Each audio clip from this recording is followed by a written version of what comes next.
Bueno, muchas gracias. Muchas gracias, Carlos, por la invitación. Agradezco sobre todo pues la oportunidad de estar aquí. Es mi primera vez. Tengo que decir que mi contacto con la medicina ha sido siempre solo como paciente, entonces es todo lo que puedo decir y por suerte no muy frecuentemente. Entonces, sin embargo, creo que, bueno, vengo siguiendo el evento desde ayer y creo que es un evento fantástico porque reúne, y lo acaba de decir el doctor Hinojosa, muchas disciplinas, este tema de la tecnología. La tecnología es un campo que impacta a todas las disciplinas de diferente manera y bueno, pues por eso acepté. Hablé mucho con el doctor Carlos antes y dije, bueno, ¿y a mí por qué me están invitando si yo de medicina verdaderamente no sé nada? Pero bueno, espero que lo que pueda compartir hoy con ustedes sirva para la reflexión dentro de la práctica y la investigación médica. Ahí vamos, despacito. Primero les pido una disculpa, tuve algunos inconvenientes para llegar hasta aquí, pero finalmente lo logré. Y bueno, esta es una idea que se ha venido manejando durante todo el simposio y que a mí me parece que hay que destacar. Y es que existe una relación dialéctica, es decir, un ir y venir, entre los problemas que van enfrentando las sociedades desde el surgimiento de la humanidad y el desarrollo tecnológico. Ayer también se mencionaba que la tecnología no es solamente los dispositivos digitales a los que estamos muy acostumbrados hoy en día. Tecnología es todo aquel desarrollo que ha ido construyendo la humanidad para facilitarse ciertas tareas. El desarrollo tecnológico podríamos ubicarlo desde el inicio, ¿no? Uno de los primeros grandes inventos ha sido la rueda, por ejemplo, ¿no? Y estos desarrollos tienen que ver con las necesidades que han ido enfrentando las sociedades. ¿Qué pasa con el desarrollo tecnológico? Lo dijo recién el doctor también. Todos estos desarrollos nos liberan de tareas costosas. La rueda nos liberó de la necesidad de cargar para poder transportar. Nos facilitó la agricultura, por ejemplo, con el arado. Nos facilitó muchas cosas que hoy en día la rueda está presente prácticamente en cualquier desarrollo tecnológico. ¿Y qué hace eso? Liberarnos de tareas para darnos oportunidad de enfocarnos como seres humanos en tareas más complejas. No solo en la recreación, se decía hoy más temprano, sino nos liberan para tener la capacidad de generar también procesos cognitivos más complejos. Cuando estamos todo el día invirtiendo toda nuestra energía y nuestra capacidad en conseguir alimento, pues queda poco tiempo para empezar a desarrollar tareas cognitivas más complejas. Cuando eso se empieza a liberar, por eso se ha desarrollado la cultura, básicamente. Y bueno, una de las cosas que creo que es importante destacar es que las tecnologías y las herramientas tecnológicas nos permiten hacer cosas que no podríamos hacer sin ellas. Creo que la ponencia anterior mostró perfectamente cómo desde los robots, la realidad virtual aumentada, la inteligencia artificial, la conectividad, son todas tecnologías de esta era digital mediante las cuales podemos hacer cosas que no podríamos hacer sin ellas. Podemos extender nuestra mirada hacia lo que no es visible a los ojos, tanto en lo macro como la astronomía, como en lo micro, en la microscopía, y podemos, como nos mostró el doctor recién, ver por adentro al ser humano, ¿no? Operar, hacer una cirugía mientras lo vemos, aprender mientras vemos por dentro algo que antes solo podíamos hacer de maneras mucho más costosas.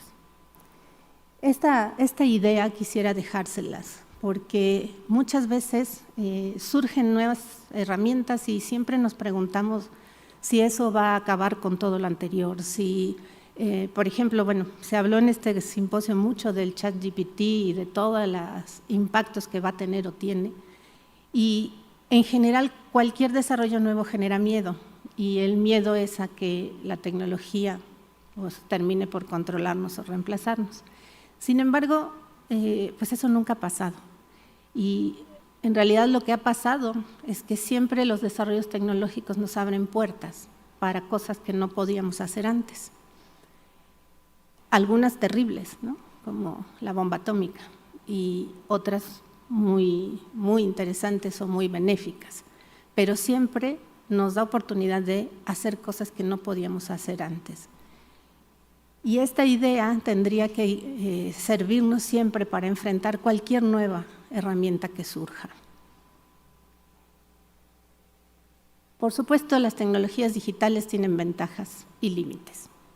Con respecto a las ventajas, creo que se ha hablado muchísimo, y estas tienen que ver desde la comunicación remota, que en el campo de la medicina es fundamental, incluso para poder atender remotamente pacientes. La pandemia nos mostró que incluso, por supuesto, la terapia psicológica se puede hacer a distancia. Podemos formarnos a través de la comunicación remota, podemos incluso llegar a lugares donde no tendríamos otra manera de llegar. Podemos hacer la práctica médica de una manera diferente a través de estas herramientas de comunicación. También la tecnología nos da acceso a mucha información. La información es digamos, el bien de esta era, ¿no? Los datos y la información. Sin embargo, el exceso de información genera que necesitemos desarrollar nosotros habilidades para lidiar con la información y ser capaces de escoger de manera adecuada la información disponible. La tecnología, y lo ha demostrado el boom de la inteligencia artificial, pero también desde, bueno, la idea de inteligencia artificial es de los años 50, pero últimamente estamos expuestos a esta tecnología con las herramientas de producción o generativa del lenguaje. Podemos procesar datos de una manera muy rápida. Si algo hacen las computadoras, yo hasta hace unos años decía que las computadoras eran tontas, porque realmente lo que hacen es contar, ¿no? En última instancia. Sin embargo, bueno, los nuevos algoritmos que hablan de inteligencia artificial nos muestran que una computadora puede procesar información de una manera muy veloz. Y esto que yo decía, bueno, pueden, en última instancia cuentan, sí cuentan, pero cuentan a una velocidad que el ser humano sería incapaz de hacerlo. Por eso pueden procesar datos a una velocidad que nosotros jamás podríamos. Y lo que está haciendo ahorita el ejercicio del lenguaje generativo es que son capaces de leer lo que a nosotros nos llevaría 3 o 4 vidas leer. Entonces procesan los datos a una velocidad que humanamente es imposible y nos permiten actuar en este mundo de exceso de información. Todos ustedes seguramente googlean, todos lo hacemos, y no me dejarán mentir, todos nos quedamos con los 3 o 4 primeros resultados, porque pues nadie tiene tiempo de ver el millón de resultados que arroja la búsqueda. Pero, por ejemplo, ChatGPT sí tiene tiempo, y lo hace a una velocidad increíble, porque lo hace mientras nos está contestando. Esa capacidad que tiene la tecnología de procesar información en un momento del desarrollo de la humanidad en donde hemos producido tanta información que ya no podemos manejarla, es una de las grandes ventajas de la tecnología. Y la última, y está en negritas, porque quisiera mostrar que es lo que hacen estas tecnologías es extender nuestras capacidades. Hubo varias imágenes del doctor Hinojosa que yo las vi y dije, qué bueno que no elegí la misma imagen, porque iba a poner justo la de la cirugía robótica con los brazos robóticos, pero eso es una muestra de cómo extienden nuestras capacidades, ¿no? Pero las extienden si las tenemos, y en esto voy a ser muy insistente. No pueden extender capacidades que no tengamos. Entonces, nuestra propia formación va a ser cada vez más desafiante y va a exigir mucho más de nosotros. En ese sentido, al extender nuestras capacidades, yo me imaginaba al médico, ¿no? Con extensiones de sus manos, el cirujano en los brazos robóticos, con extensiones de la visión en estos lentes de realidad virtual que nos permiten ver lo que no es visible, con extensiones del cerebro en el sentido de procesamiento de información, cuando en el momento necesito datos específicos y no puedo ponerme a leer los millones y millones y millones de registros que hay en las bases de datos digitales, pero simplemente extendió mi capacidad. Si el cirujano, en este caso, no sabe manejar, o sea, no domina el procedimiento quirúrgico, difícilmente puede estar al mando del robot. Si no sabe qué mirar, podrá tener los lentes que quiera, pero no va a ver, no va a encontrar el problema. Y si no sabe qué pedir de la información disponible, tampoco va a servir que la tecnología sea capaz de procesar velozmente millones de datos. Extiende esas capacidades y en esa extensión nos exige cada vez mayor preparación. Lo digo porque muchas veces nos confiamos en la tecnología. Decimos, ay, ¿para qué me lo aprendo si está en Internet? Pues sí, sí está en Internet, pero para encontrarlo o para pedírselo a una herramienta de inteligencia artificial, y ChatGPT no es la única, tengo que saber qué pedir y tengo que pedirlo bien. Y ahí vuelvo a mi primera lámina. Estas tecnologías nos liberan, pero nos liberan de tiempo, pero nos obligan a generar procesos cognitivos más complejos. Tenemos que ser más capaces de pensar.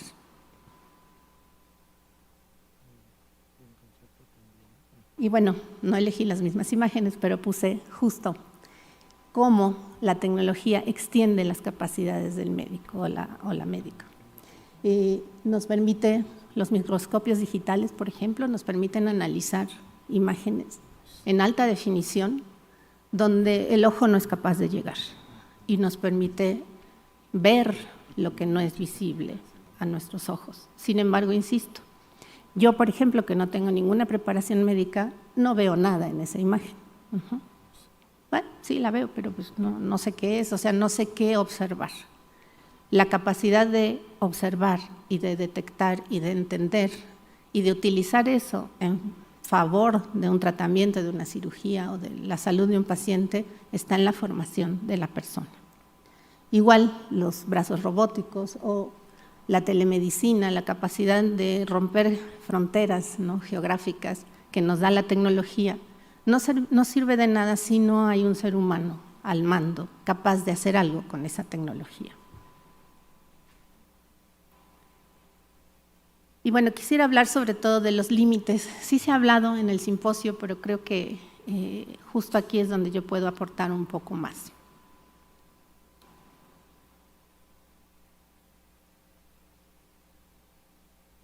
Voy a hablar de la brecha digital. Me gustó mucho esa imagen, es una imagen de la Gaceta de la UNAM, en un número donde habla justamente del acceso a la tecnología de los adultos mayores. Hay una tendencia a imaginar que la tecnología resuelve todos los problemas, por lo menos en el campo de la educación donde yo me muevo, siempre nos quieren vender, ¿no?, que va a resolver todos los problemas. Y en realidad la tecnología, se ha dicho aquí también muchas veces, es una herramienta, y si es una herramienta que extiende mis capacidades, no va a resolver los problemas. A lo mejor yo voy a ser la que encuentre la solución a un problema usando esa extensión de mis capacidades.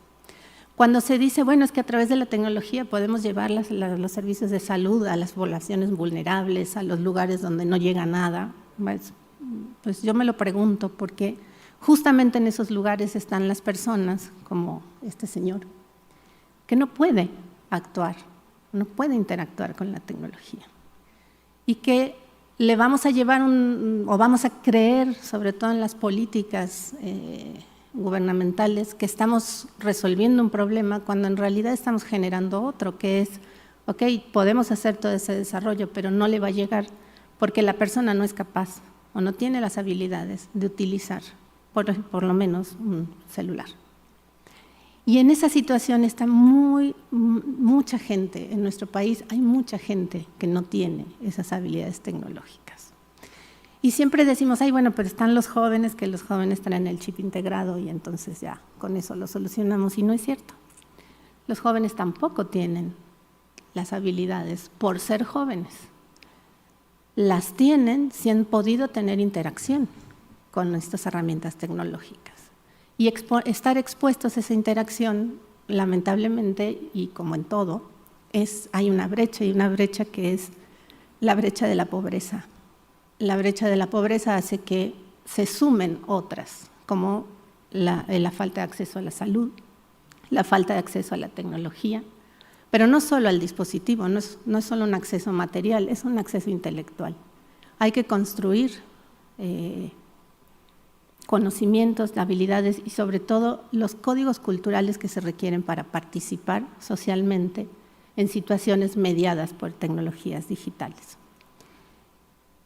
Pensar que con una solución tecnológica vamos a resolver el problema de acceso a la salud de las poblaciones vulnerables es un poco contradictorio.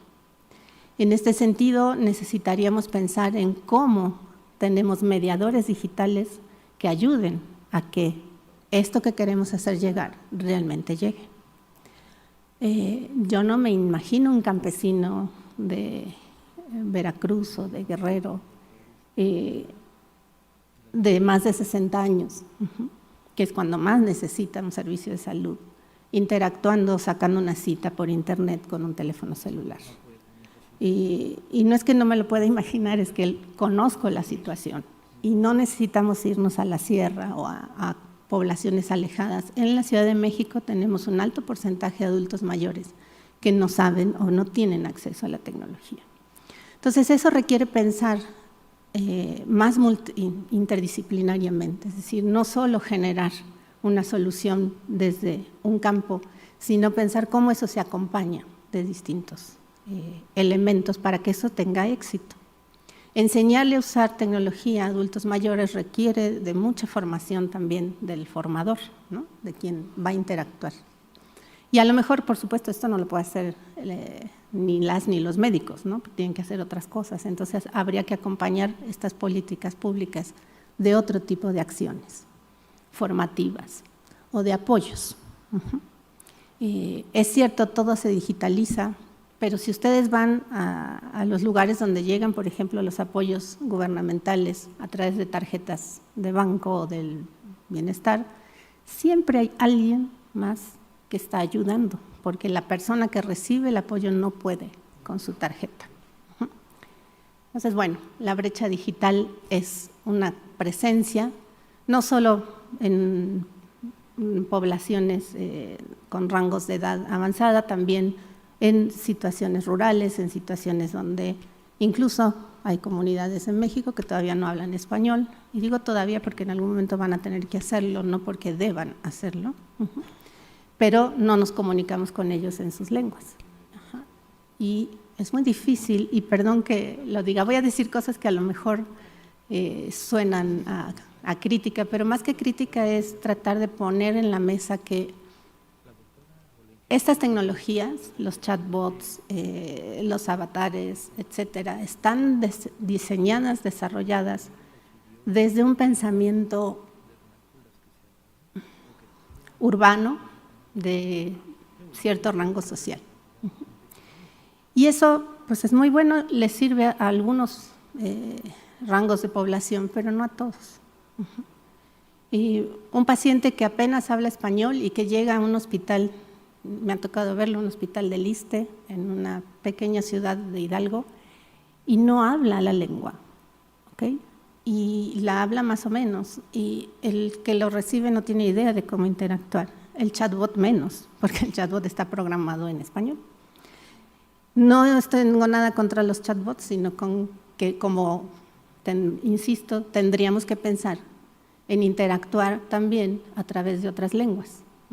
Porque una de las principales barreras para atender una persona es la comunicación.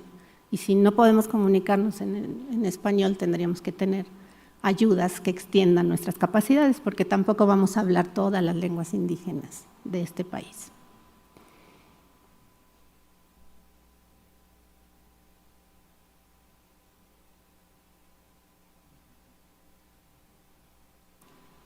Otra de las limitaciones es en la dimensión ética. En esta quiero abundar, se ha hablado mucho, pero a mí les dejo ahí, si tienen tiempo de revisarlo. La UNESCO sacó en 2021 las recomendaciones acerca del uso de la inteligencia artificial, recomendaciones éticas, y trata de abarcar todos los campos, y la salud no está exenta como campo. En las recomendaciones éticas en el campo de la salud hay muchos puntos, seleccioné este porque me gusta, donde dice que los Estados miembros deberían elaborar directrices sobre las interacciones entre seres humanos y robots y sus repercusiones y relaciones entre seres humanos, basadas en la investigación y orientadas al desarrollo futuro de robots, pero puse en negritas, prestando esencial atención a la salud mental y física de los seres humanos. Y parece obvio, y realmente nos traen, creo que es una versión moderna del juramento hipocrático, es decir, nada que hagamos puede ir en contra, ¿no?, de la integridad del otro. Pero se nos escapan muchas veces esas cosas. En todo el simposio se ha hablado de todos los sesgos que puede producir procesar información con inteligencia artificial, de todos los sesgos que puede producir interactuar entre seres humanos y robots. Y si no nos guía este principio de poner por delante, ¿sí?, la salud mental y física, y me gusta que diga mental, porque no tiene mucho que la salud mental ya está aceptada como parte de la salud. No digo que no fuera antes, sino que cada vez más somos conscientes, y lo mencionó la doctora Yolanda Pica, es parte de, ¿no? No podemos escindir una salud de otra, porque no hay manera de tener un bienestar si no tenemos salud mental y física. Y si este principio no está por delante, vamos a estar en problemas. ¿Por qué? Porque, les decía, la tecnología se desarrolla como, por ejemplo, para hacer la bomba atómica, ¿no?, y para destruir. Y en general las tecnologías se han desarrollado por la guerra. Yo lo dije un poco románticamente, que por los problemas de las sociedades, pero en general es porque como seres humanos en nuestras sociedades siempre queremos conquistar a la otra, ¿no?, al grupo de junto, someterlo de alguna manera. Y la guerra ha sido impulsora de muchos de los procesos históricos de la humanidad, y la tecnología mucha se ha desarrollado para la guerra. Entonces, si no somos conscientes de que el uso que hagamos es responsabilidad nuestra, podemos perder de vista que siempre tiene que estar primero la integridad, en este caso, de los pacientes. Esta reflexión ética debería guiar todas las acciones en el campo, todas las acciones humanas, no solo en el campo de la salud, pero estando aquí en la Academia Nacional de Medicina, creo que la salud es algo que debería hacernos pensar en nuestro comportamiento ético como personas. Y no decir, bueno, escuché durante el simposio, por ejemplo, el gran porcentaje de error médico que hay y que se podría reducir con la tecnología. Sí se podría reducir, pero si tenemos también la conciencia de que para reducirlo nosotros tenemos que ser capaces de estar al mando de la tecnología.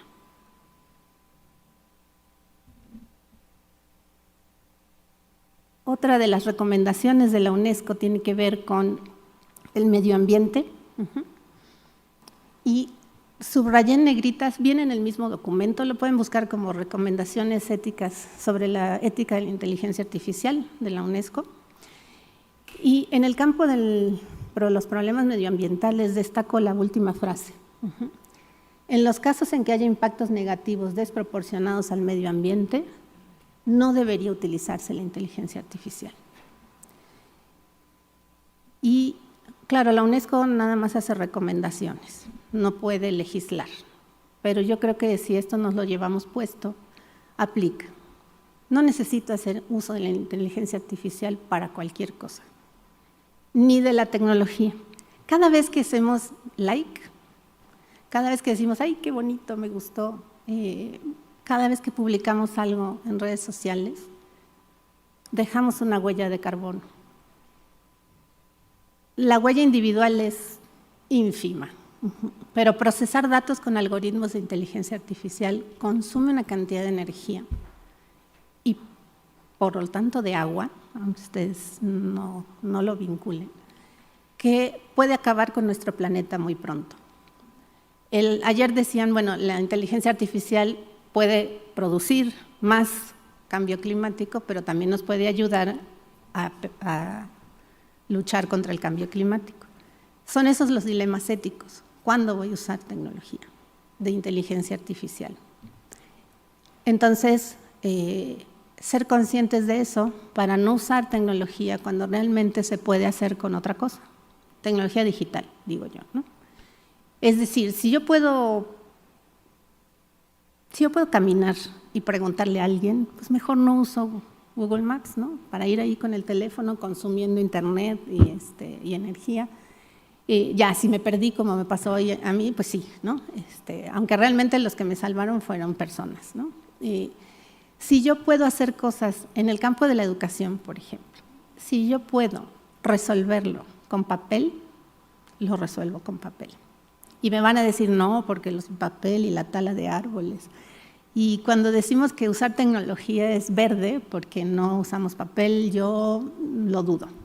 Efectivamente, la tala de árboles es terrible, pero lo que cuesta sostener nuestras computadoras encendidas, conectadas a Internet todo el día, pues ahí se va. Entonces, este es un ejemplo como muy coloquial, pero de verdad los procesamientos de inteligencia artificial, lo que se llaman redes neuronales, y sobre todo esto del lenguaje generativo, consume muchísimos recursos. Entonces, si van a usar ChatGPT, úsenlo, pero no le pregunten tonterías. Es decir, no le pregunten, ay, no sé, ¿qué pasó con Shakira? Porque, bueno, digo, pues puede ser que les interese mucho Shakira y su divorcio, pero pregúntenle algo más interesante. En este sentido, el uso de las herramientas tiene que ser para, vuelvo a decirlo y perdón por la insistencia, para extender mis capacidades y para mantenerme siempre al mando de lo que quiero, de lo que le pido. Otra de las grandes desventajas o límites o problemas que genera la inteligencia artificial también y la tecnología es la dependencia. Espero que tenga audio, si no, igual creo que se entiende. Les voy a compartir un video para que se rían un ratito.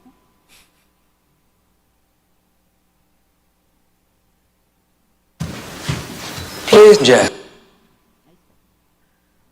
Playing jazz. Smoothie. Making smoothie. Calendar. No meetings today. Remember, dentist at 9:30. Fire off. Fire off. Open door. Door open. And we're gonna do one more. Fire. Open door. Wrong voice command. Open door. Wrong voice command. Open. Open door. Repeat that. Open door. I didn't understand that. Hey! Open door! Play on the floor. Get over the door! Open the door! Wrong voice command. Error. Hey, Boulevard. Open door. Open door. Open door. Open door. Fire. Higher volume. Fire. Higher. Fire.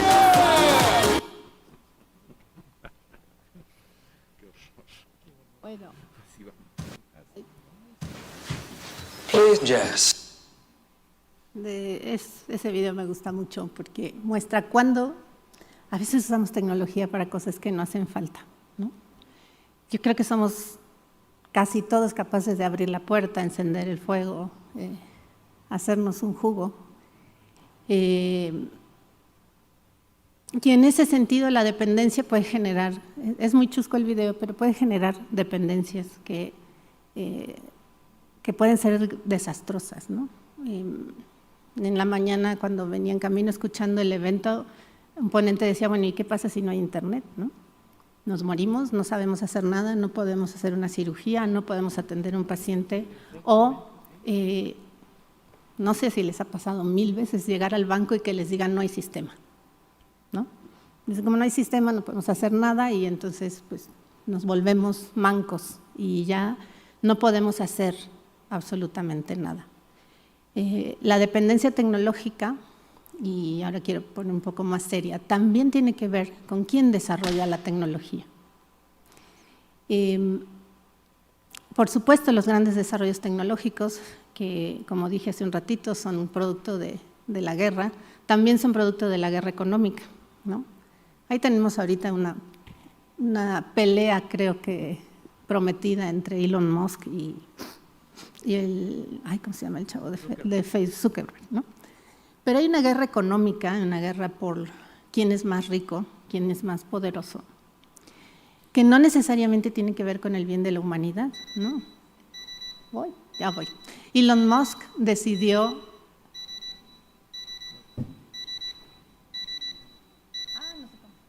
ya ven, esto es dependencia tecnológica, no sé cómo se apaga. Ahí está. Decidió con todo su dinero irse a Marte, ¿no? O irse a la Luna, en lugar de ver que podría resolver grandes problemas de la humanidad con su fortuna. Entonces, ¿quién desarrolla la tecnología? Bueno, pues la desarrollan estas personas, no siempre pensando en el bien de nadie, sino en el propio. Y tendremos que ser nosotros como sociedades quienes decidamos hacia dónde también y cómo la usamos. Y bueno, esto es para cerrar porque ya se me acabó el tiempo. Efectivamente, si la tecnología es capaz de extender nuestras capacidades, siempre debe haber un ser humano al mando, un ser humano capaz de pensar, capaz de tomar decisiones y capaz de resolver problemas. Y esto parece obvio, pero no lo es. En la formación que le demos a nuestros estudiantes, desde preescolar hasta el posgrado, tenemos que apuntar a que sepan pensar. Y muchas veces no lo hacemos. Eso ya es motivo de otro simposio y otra plática sobre la educación, pero quisiera dejarles ese gusanito de cómo es que un ser humano siempre debe estar al mando de la tecnología. Muchas gracias.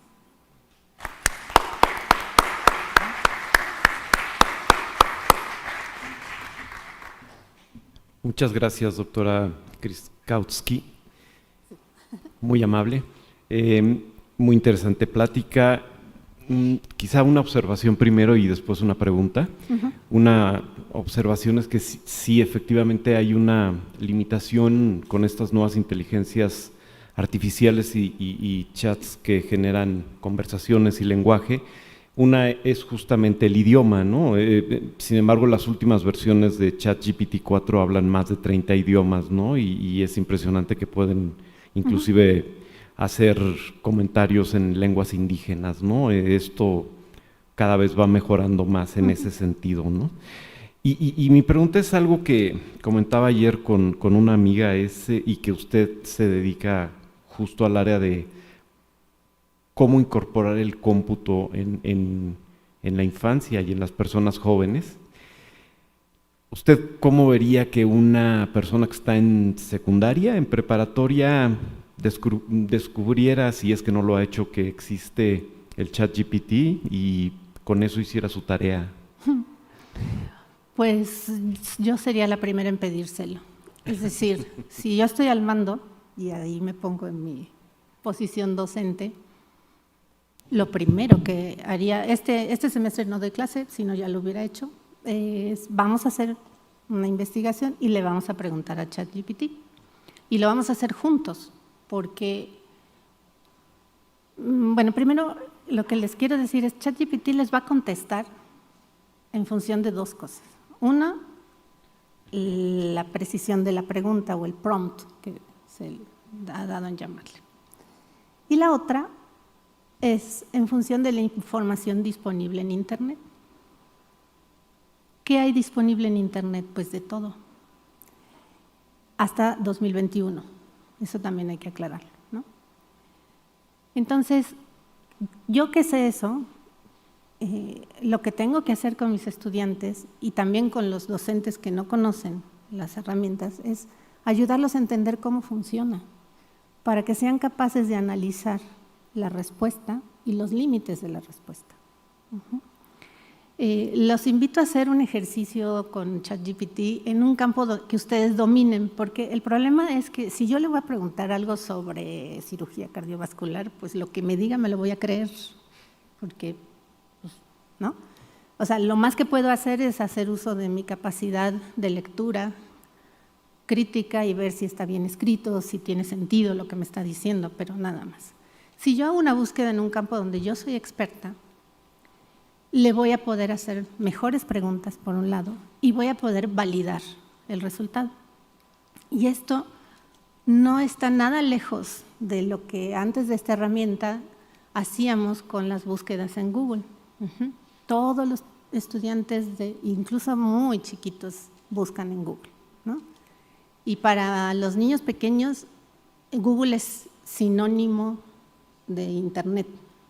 Y la compu es sinónimo de Internet. Entonces, pues le preguntan a la compu, y si la compu no lo tiene, no existe, ¿no? Entonces, esta posibilidad de hacer mejores preguntas, obtener respuestas y analizar la confiabilidad de los resultados, la venimos trabajando desde hace mucho.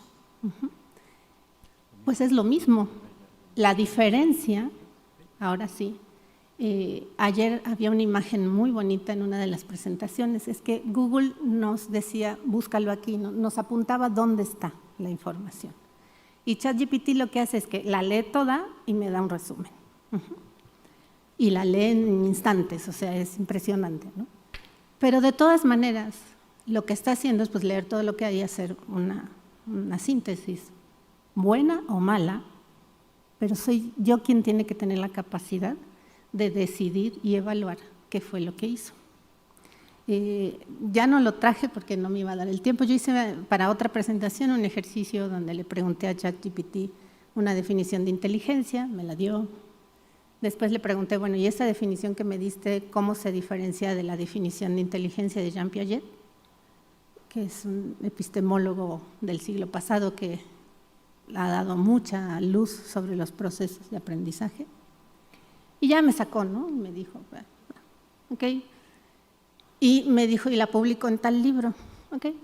En la construcción de la inteligencia en el niño, ok, de 1936. Bien. Y le pregunto, bueno, ¿hay alguna diferencia entre esa definición de 1936 y la que propone en el libro La psicología de la inteligencia? Y me contesta, Jean Piaget no escribió ningún libro que se llame La psicología de la inteligencia, porque estaba interesado en los niños y me sacó un rollo, ¿no?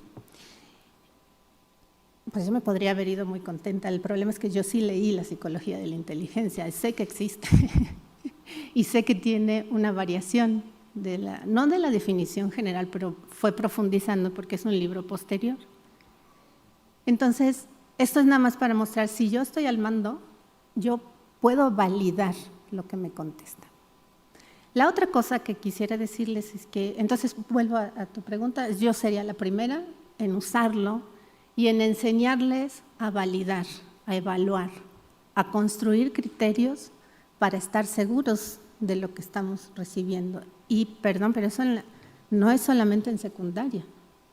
Yo lo haría en el grado y en el posgrado, porque si yo le pregunto, bueno, ¿cuáles son las consecuencias de haber aplicado esta terapia en tal población?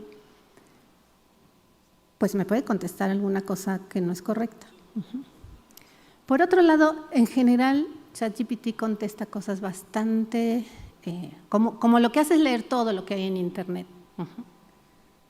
Y ya le han quitado todas las cosas que tienen sesgos raciales y cosas discursos de odio, etcétera, pero es lo que está, entonces me va a generar lo que está, pero no va a crear una idea nueva 100%, ¿sí? Va a trabajar con lo que existe, y lo que existe se lo hemos aportado a las personas. Esto haría yo. Y perdón, con respecto a lo de las lenguas, sí, ChatGPT sí, pero los chatbots que normalmente se usan o que se programan para, están todavía lejos de incorporar, por ejemplo, las lenguas indígenas. Y sí se puede, porque la inteligencia artificial sí lo puede hacer, y lo puede hacer mejor que uno, ¿no? Que de aquí a que yo aprenda a hablar náhuatl para ir, si me toca ir a no sé dónde, y después me cambian y voy a un hospital donde se habla zapoteco, bueno, ¿no? Y ahí sí extienden mis capacidades.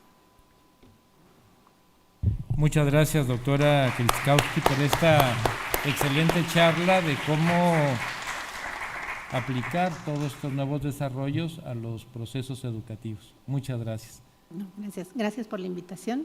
Y bueno, para que veo gente joven que seguro está estudiando, les recomiendo una herramienta que se llama Elicit, como elicitación, pero Elicit, nada más. Sirve para hacer búsquedas en papers científicos. Muchas gracias, doctora. Eso sí les va a ayudar muchísimo, más que preguntarle a ChatGPT. Muy bien, gracias, doctora, por la recomendación.